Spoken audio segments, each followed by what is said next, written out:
Live from Waterford and Dungarvan, this is Waterford at 1 News. Good afternoon, I'm Sinead Aherne. Today's top stories. Visits to Caredock in Waterford are up 30% due to the flu. Over half of people entering University Hospital Waterford aren't sanitising their hands. Tributes are being paid to veteran broadcaster Larry Gogan, who's died at the age of 81. And in sport, Waterford FC have signed Kevin O'Connor on loan from Preston. The out-of-hours doctor's service in Waterford is experiencing unprecedented levels of activity due to the flu. Visits to Caredock are up 30%.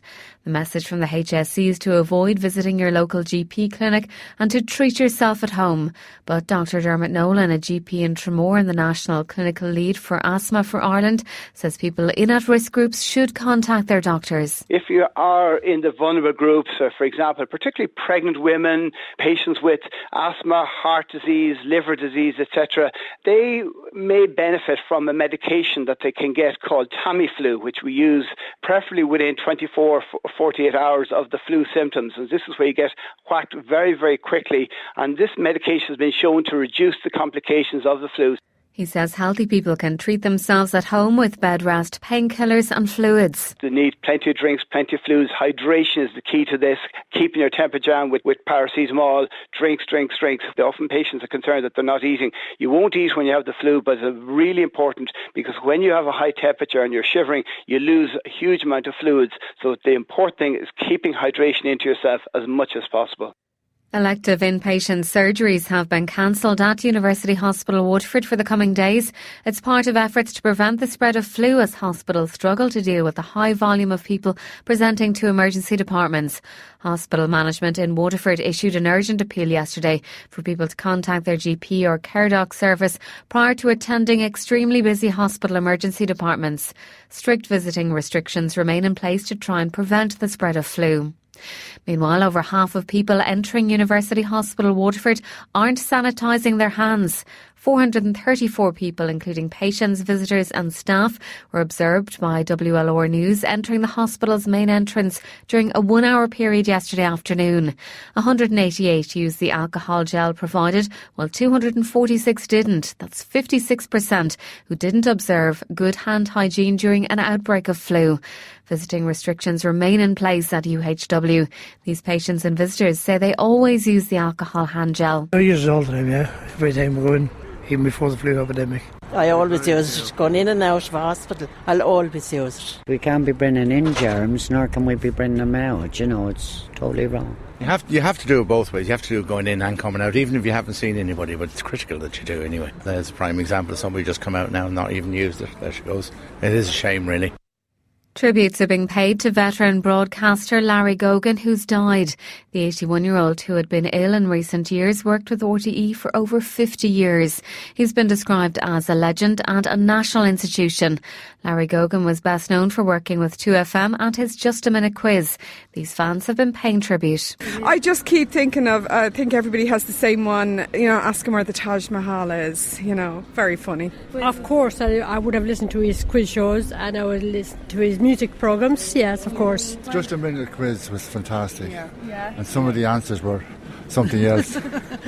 It was a comedy show in itself, really, listening to him, Hundreds of mourners, meanwhile, are attending the funeral service for Marion Finucane in County Kildare this lunchtime. The RTE broadcaster died suddenly last Thursday at the age of 69. Broadcasters, politicians, musicians and members of the public are among those to pay their respects. The chief celebrant, Monsignor Ciarán O'Carroll, told mourners that Marion dealt with the death of her daughter Sinead with tremendous dignity. In the face of Sinead's death, Marion mobilised all of her formidable strengths and skills by dedicating a whole chapter of her life to supporting the hospice movement at home and establish a hospice charity in South Africa. Indeed, many were the recipients of her quiet generosity and abundant charity.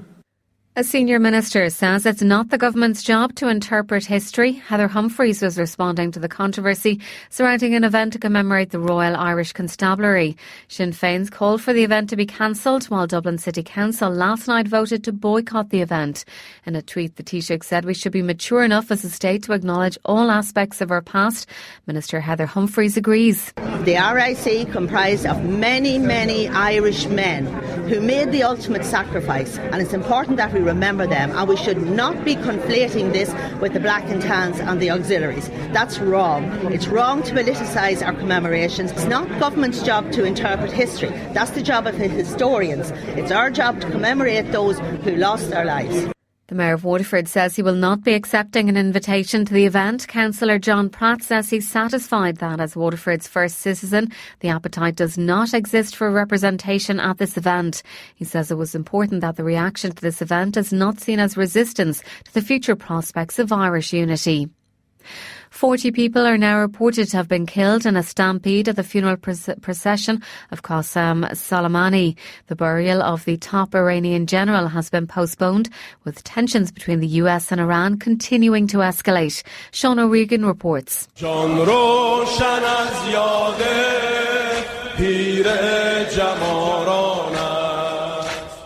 Mourners have packed the streets of Kerman, singing and crying as they pay tribute to Qassem Soleimani.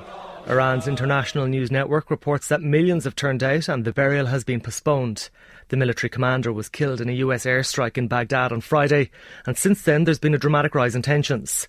Abbas Aslani is an expert in Middle East strategic studies. With the massive crowds attending the funeral ceremony, this will give leverage to Iranian government in order to respond the assassination by the United States. The trading of threats between the US and Iran has continued this morning.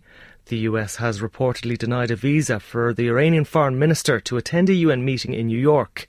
Minister Javad Zarif himself said the US had gambled big and made a miscalculation.